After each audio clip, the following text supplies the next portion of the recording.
The Gospel according to Matthew, chapter 22, verses 15 to 22. Then went the Pharisees and took counsel how they might entangle him in his talk. And they sent out unto him their disciples with the Herodians, saying, Master, we know that thou art true, and teachest the way of God in truth, neither carest thou for any man, for thou regardest not the person of men. Tell us therefore, what thinkest thou? Is it lawful to give tribute unto Cæsar or not? But Jesus perceived their wickedness, and said, Why tempt ye me, ye hypocrites? Show me the tribute money. And they brought unto him a penny. And he saith unto them, Whose is this image and superscription? They say unto him, Cæsar's. Then saith he unto them, Render therefore unto Cæsar the things which are Cæsar's, and unto God the things that are God's. When they had heard these words, they marvelled, and left him, and went their way. There endeth our reading. Thank you, Lord. Amen. In this second reading from chapter 22 of Matthew, we are witness to a shift in the strategy of the religious elite, the Pharisees, in denouncing and undermining the spiritual authority of Jesus Christ.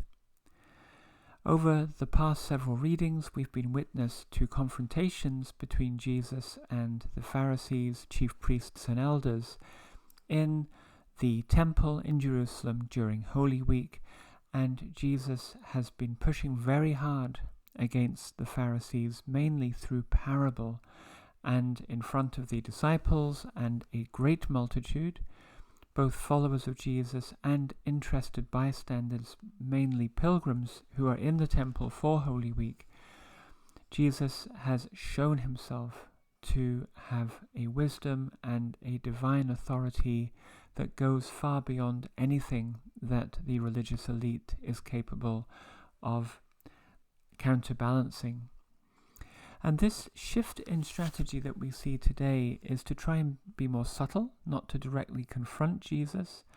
And they come to him with actually their foes, the Herodians, who were essentially political followers of the Herodian dynasty, and at this point in time, such as Herod Antipas, the tetrarch of Galilee, and his brothers, who are the Jewish rulers of the Holy Land, of course answering to the Roman rule and to Cæsar.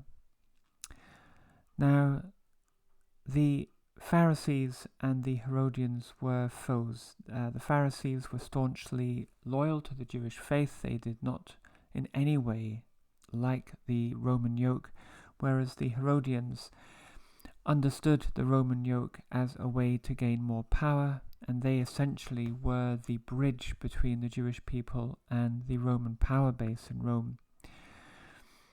So completely different political agendas, probably fairly different spiritual agendas too. I think the Herodians were generally thought to be more on the side of the Sadducees, which is a different different religious elite who had a very different understanding of the Jewish law compared to the Pharisees. In any case, all of these different power groups are coming together because all of them want Jesus gone, because his agenda suits none of them, because in his spiritual and divine authority he's undermining all of their power. So they send some of the younger Pharisees and Herodians to Jesus in the guise of earnest pupils seeking instruction, but their approach, I think, is rather transparent. The disingenuousness is very apparent here. Master, we know that you are true and that you teach the ways of God, and you don't care for the ways of man, and you don't regard the authority of men.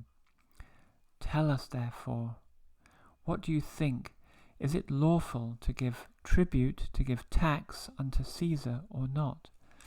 And in asking him this question publicly, they think they're catching Jesus in a catch-22. Now, ironically, the Herodians and the Pharisees would have diametrically opposing views on this question. The Herodians would say absolutely, because the tax to the Romans helps to support their dynasty. And the Pharisees would say, well, we sort of have to, but we shouldn't, because actually it just makes us more dependent on the Romans, whereas really we want to be an independent Jewish nation. So it is quite amusing that actually the people asking the question have diametrically opposing views, but their point is that whatever answer Jesus gives, they can move him out of the public sphere.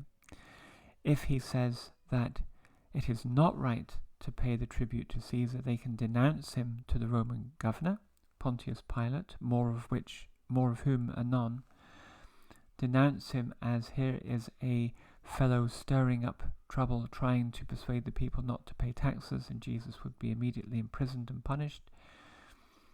If Jesus, on the other hand, says that yes, you should pay your taxes to Cæsar, he would be seen as overtly supporting the Roman yoke, which is essentially deeply unpopular in the people, and he would lose many of his followers.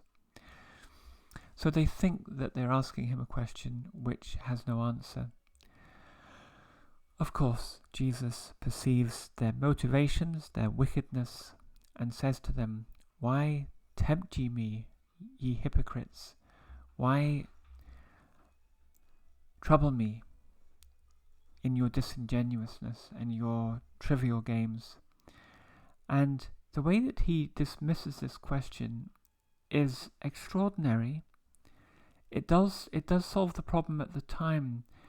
It also, I think, creates an extraordinary question for Christians, and I don't know if that question has really been answered in an agreed upon way within the Christian community. In fact, I'm almost certain it hasn't.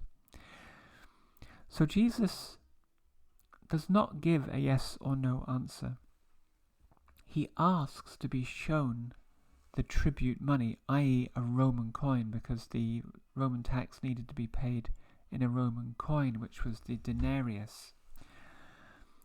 And so it says here they brought him a penny, which would have been a denarius or denarius, and that would be a Roman coin. It was the daily wage of a Roman soldier, in fact, and it would have the emperor's features on one side, namely Tiberius was the emperor at this time in Rome, and would have the name of Tiberius on the coin. I believe on the other side of the coin was a woman thought to be the mother of Tiberius. Jesus asks the questioners a question. I mean, we see this over and over again in these conflicts between Jesus and the scribes or the chief priests or the elders or the Pharisees, that when they try to bring him down with questions, he counters with a question. For example, by whose authority do you empty our temple court of the money changers? And Jesus says, I will answer your question if you answer this question. Was the baptism of John from God or from man? And by countering with questions, he is not disengaging from these arguments, but he's not being bullied or victimized by these disingenuous political or power-hungry groups who want to maintain their elite status. He's putting them on the back foot. It reminds me of a maxim in chess: the best form of defense is attack. So if you're playing a chess game and you're losing and your opponent is attacking you, the best way to defend is to go on the counter attack and distract your opponent from their attack, and that way you have a chance to balance the game. So this, in chess terms, is a counter attack. So he asks them, so they've brought him a denarius, and he's treating them almost like children now. He says, well, whose image is on that coin? And of course, all the people must have been loving this, having seen Jesus already humiliate them with parables. They say, Caesar's. And what in effect they're saying is it's Caesar's coin. And so Jesus has this simple rejoinder to them. Render, therefore, and render comes from a root meaning to give back. Give back, therefore, to Caesar the things which are Caesar's. And unto God, give back to God the things that are God's. And I don't know if in other translations of the Bible, in other English translations, whether they translate what here is render as to give or to give back. But I think the give back is crucial here, because Jesus is not saying bluntly it is right to pay tribute to Caesar, to give taxation to Caesar. What he's saying is give back Caesar's coin to Caesar, and that's actually a somewhat ambiguous phrase. On one side you could think it means that you're paying tax. On the other side it's saying that you reject the coin because you don't want to be using Roman currency, because you want to be independent as a nation.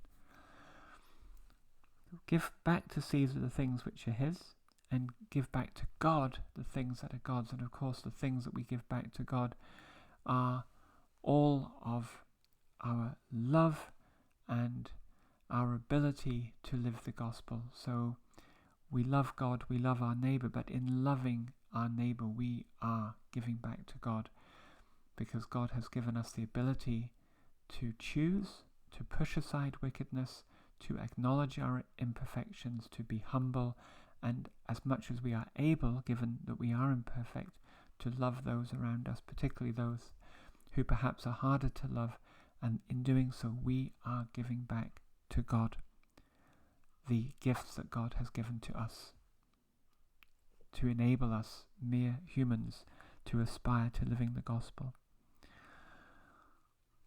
And we have this verse 22, when they had heard these words, they marveled and left him and went their way. So the Pharisees and Herodians were astonished at his answer, because they weren't able to ensnare him, entangle him, and they left with their tails between their legs. And I'm sure also the people in the multitude and the disciples, who must have been looking on with bated breath, worrying that their master was about to be ensnared and arrested, would have been marvelling too at the very graceful and somewhat easy way that he had pushed this disingenuous question aside. Now, in the next reading, we're going to see a different approach, again disingenuous, now this time from the Sadducees, who were an elite religious group in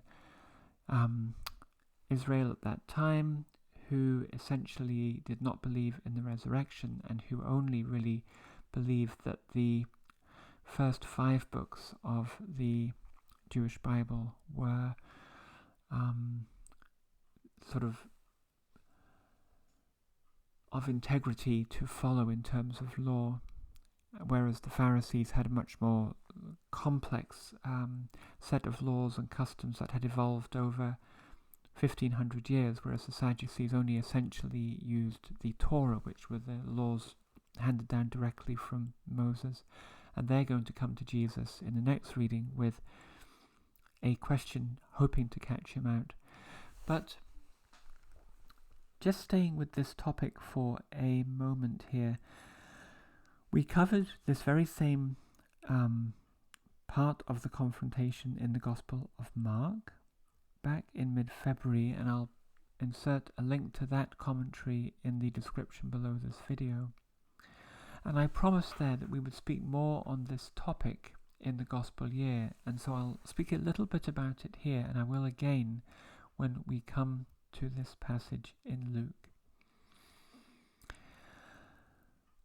The topic to discuss is really the ramifications of what Jesus said in terms of Christian understanding of duties to the state.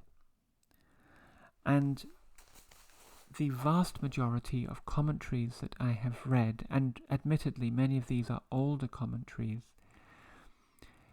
have a straightforward interpretation of verse 21,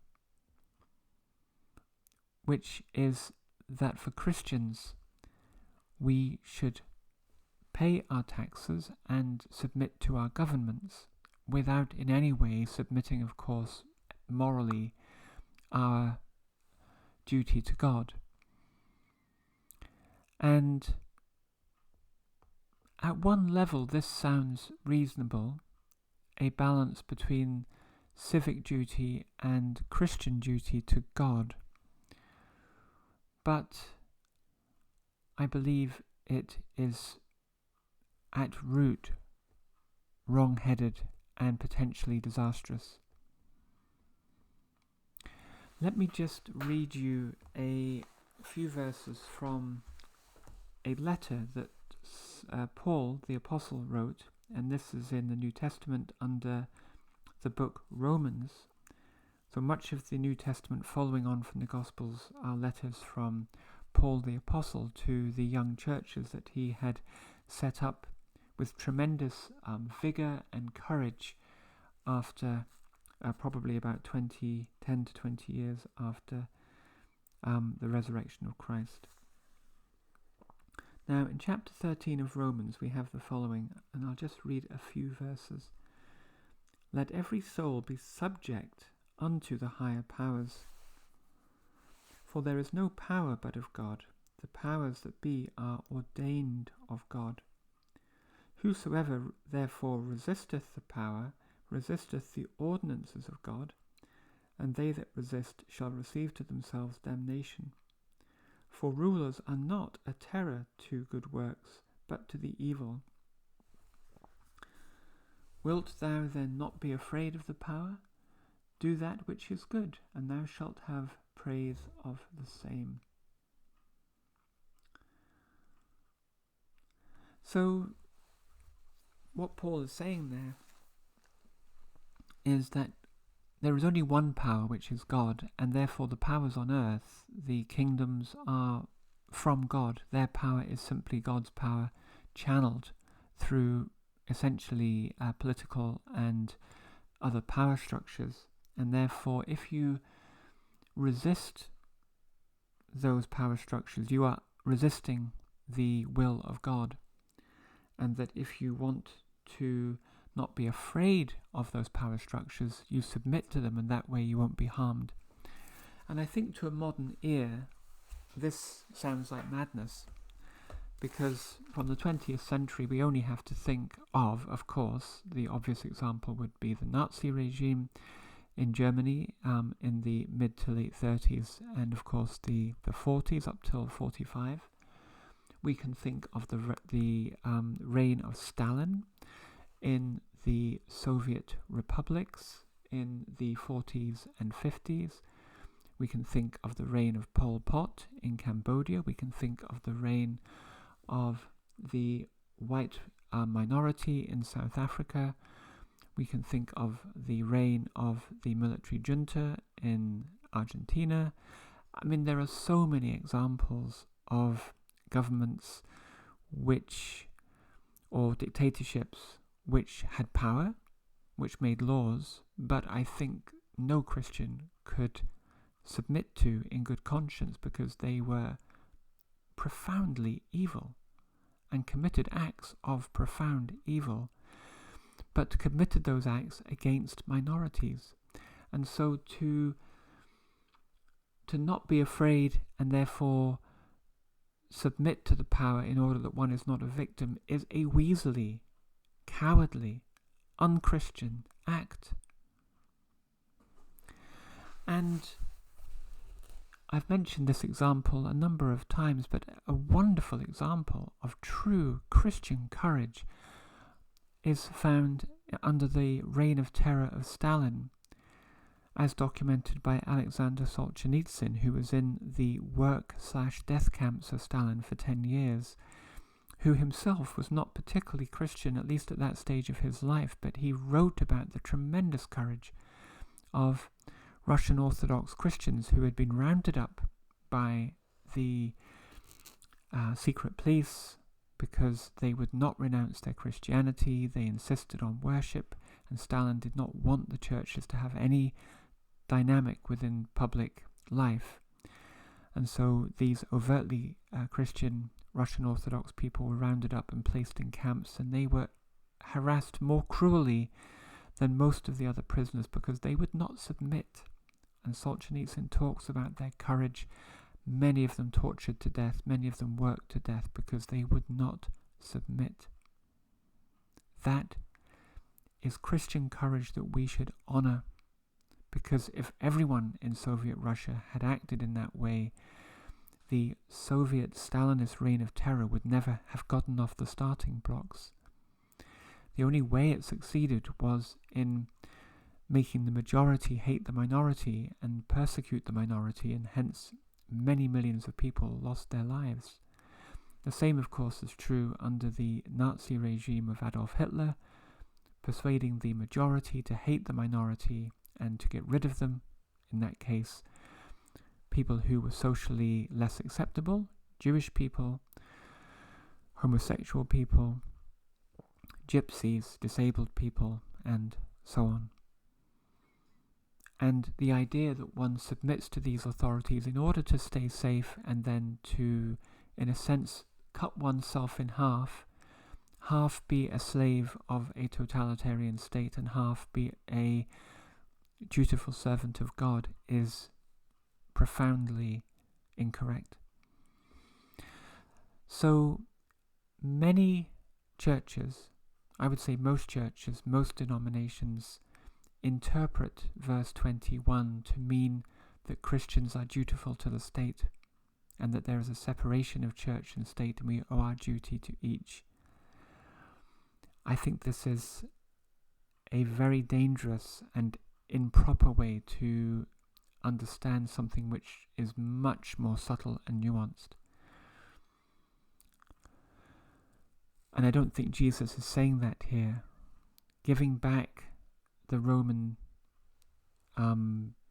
emperor his coin is not the same as saying that one should submit entirely to Roman rule and stay essentially safe and comfortable, and if the Romans commit outrageous acts, to essentially look the other way.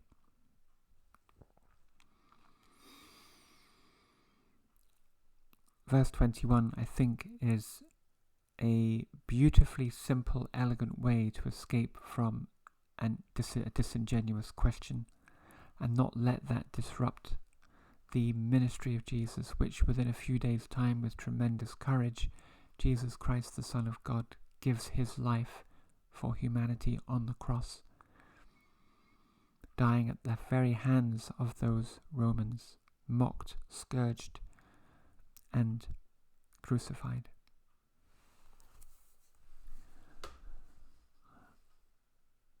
But this is not to say that Christians should be anarchists either. We essentially, in our great numbers on earth, are essentially required to live in organized groups in order that there is distribution of food, that there is public safety, that there is housing, that there is medical care for citizens.